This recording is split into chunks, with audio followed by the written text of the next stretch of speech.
How you doing today, Larry? So far, so good, man. I'm very excited for this tournament you got going on here today. So I've noticed in the greater handball community, there's been a lot of backlash that you've been receiving after the King of the Courts. So, you know, I have a very big platform, and I know that it's been in the back of your mind. So I just wanted to ask you, like, basically, first, what happened at the King of the Courts?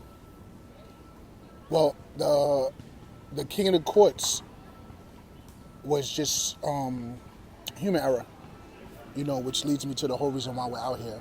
I just wanted to let the community know what I bring to the table and what led up to the King of the Court and what happens from time to time. Right.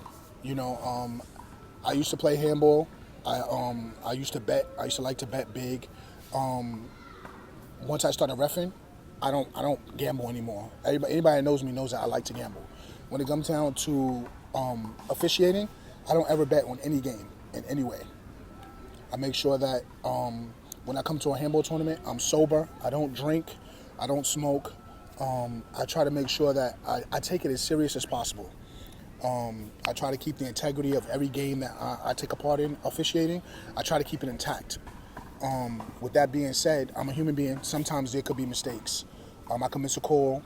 A lot of times I see that people like to, you know, always, I don't know if it's for the hype or just for controversy, want to, you know, say things about me that lets me know that they don't know me, because if they knew me, they wouldn't say those things.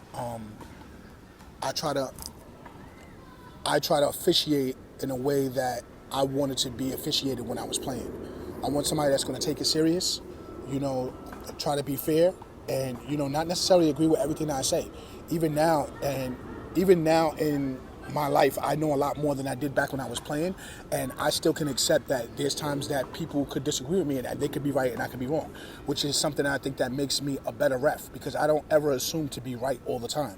With that being said, I have to keep control of the game. So there are times that I could miss a call, but just to keep control of the game, I have to stick with what I said, because if I go one way or another and go back and forth, then I could easily lose control of the game.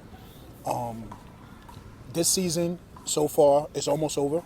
This summer has been the most controversial season I've ever dealt with in handball. And I've been playing handball since I was like 12 years old. I'm 42 years old right now. And I played like competitively until I became an A player, which was, I don't know, going back like more than 15, 20 years now. And since then, I've been officiating. And this year has been like by far the most controversial. And I don't mind. I understand that comes along with the territory. You know, I'm looking at the bigger picture. I'm always trying to do what I do to one day hopefully see handball go to a level that we've never seen it before. If I could play a part in that, then I'm happy to do it. But I feel like it's times like this, you know, that I need to reintroduce myself and, you know, let everybody know who doesn't know me, or even the people who do know me, or the people that think that they know me better than they actually do know me, who I am and what I bring to the table. Because, I mean, at the end of the day, I got a lot of love for the majority of the people that play the game, but I don't care who wins. I do not care. I don't care who wins. I care more about my image and staying true to myself more than I care about any one of these guys winning any game. And for the real ones, for the people who've known me since they were kids, they know that that's the truth. They've seen what I've done. I've thrown tournaments where I've disqualified my own brothers. I try to keep the integrity. Nobody is bigger than handball, including me. You know, I feel like what I do is very, very important. Again, I try to ref the way I would have liked to have the games ref when I was playing. Because, not for nothing, there was a lot of times that games went a certain type of way, and I just had to eat that. I had to just learn from those experiences. Now, if I could play a part in the younger players' development and becoming the best that they can be by keeping the integrity in every event that I am part of, then I take a great deal of pride in that. Like, I'm very happy to do that. It helps out the community, it helps out the players, it helps out the game. You know, it helps out the game that I love. You know what I'm saying? Yeah, so like to anybody that, you know, drops a comment or says this or said, just think twice because of this video. This video is me addressing the things that I've heard, the things that have been going around. And let me also say, everybody's entitled to their opinion. You know, you could say that. People are going to still say those things anyway, even after this video. But I just like to be able to say that I said it, because a lot of times people aren't held accountable the way that they should be. And I really, really genuinely believe that everybody should be held accountable for everything that they say and they do. If I say something, please walk up to me, let me know what I said, so we could talk about it and get past it.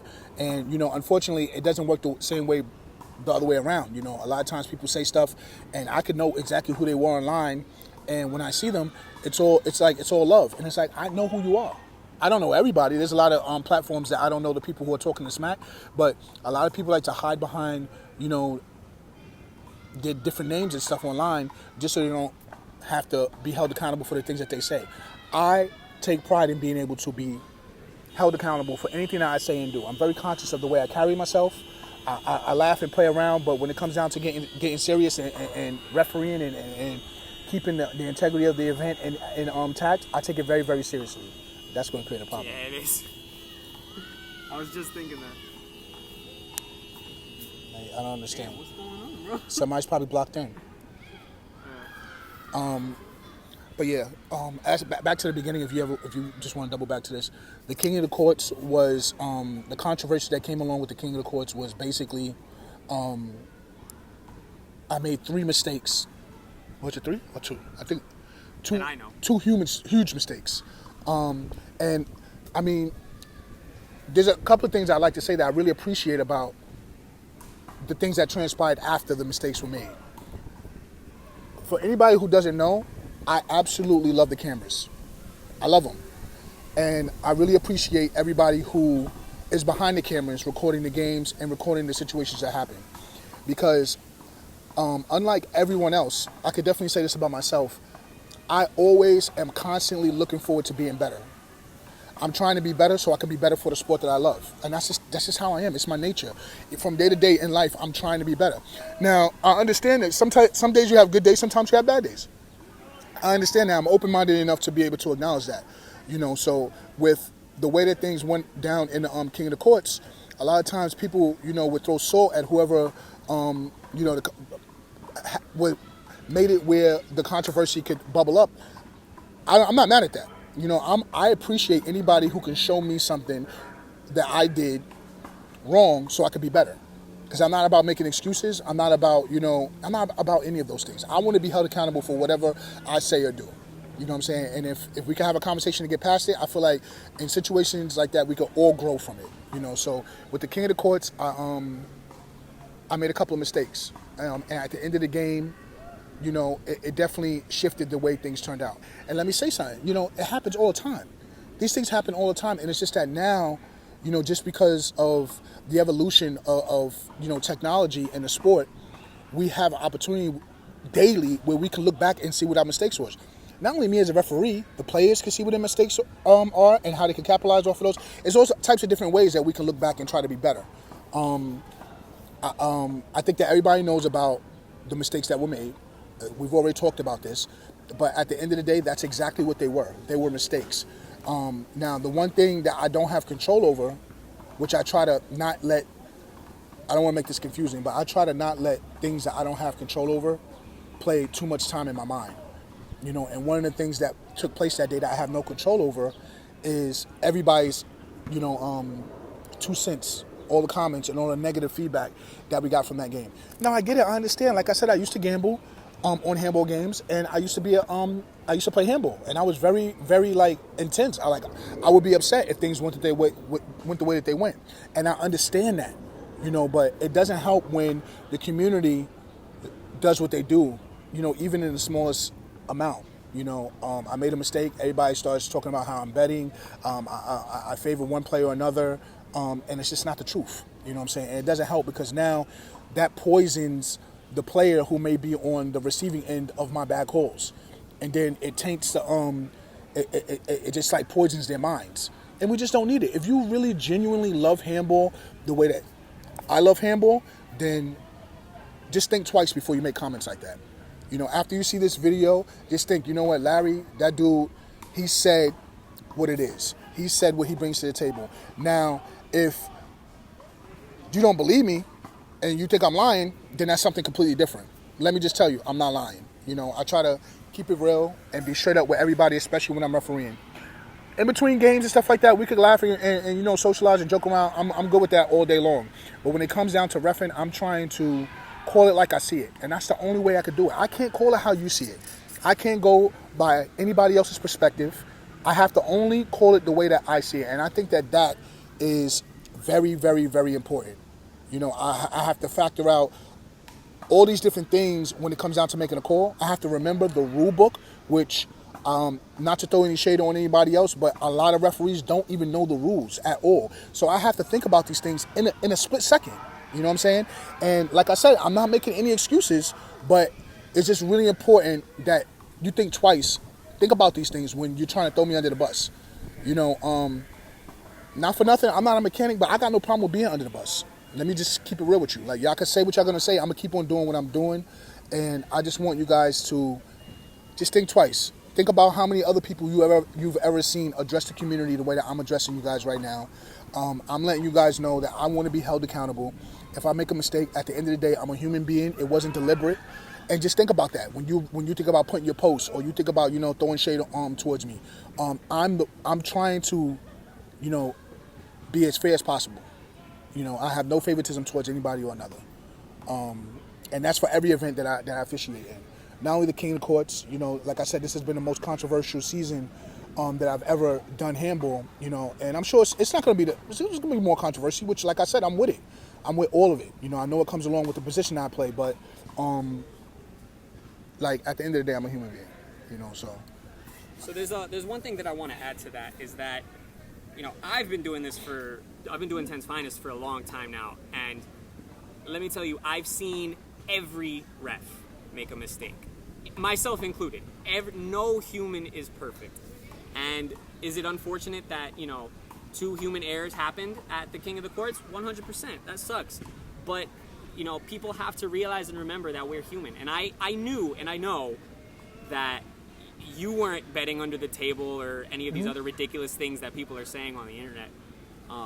It genuinely was just a mistake, and I'm glad that, you know, I can play a part and help the community better understand the role that you play. And because you are genuinely, and I'm not saying this because, you know, like, I want to be your best friend or anything, but you are a very, very valuable member of our community. That. You are, you know, probably like the best, or if not one of the best refs that we have, because, you know, you're solid, you know the rules, you put your foot down, you make your calls, and you stick by them.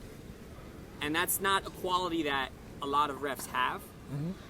Those are qualities that, you know, I aspire to have while I ref games. I haven't really refed many opens myself yet, but, you know, in the Bs, I look to people like you, people like Carlos Centeno, all you guys that sacrifice your time and deal with everything, like all of this, you know, all of the controversy and everything that people say on the internet, so selflessly, because you do it because you love the game, and I understand that because I love this game. Like, I can't express enough how much I love this game. So with that being said, thank you, and I'm sorry that you have to deal with some of the things that are being said online that are just, you know, are not true. So thank you. I appreciate you saying that.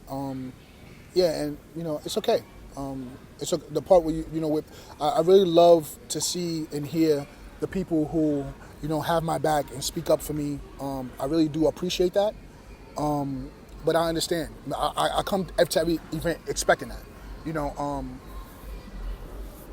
I make mistakes all the time. You know what I'm saying? I'm going to make mistakes. Oh, I'm sorry. I almost covered up the thing. Yeah. So I just want to make sure that everybody understood that.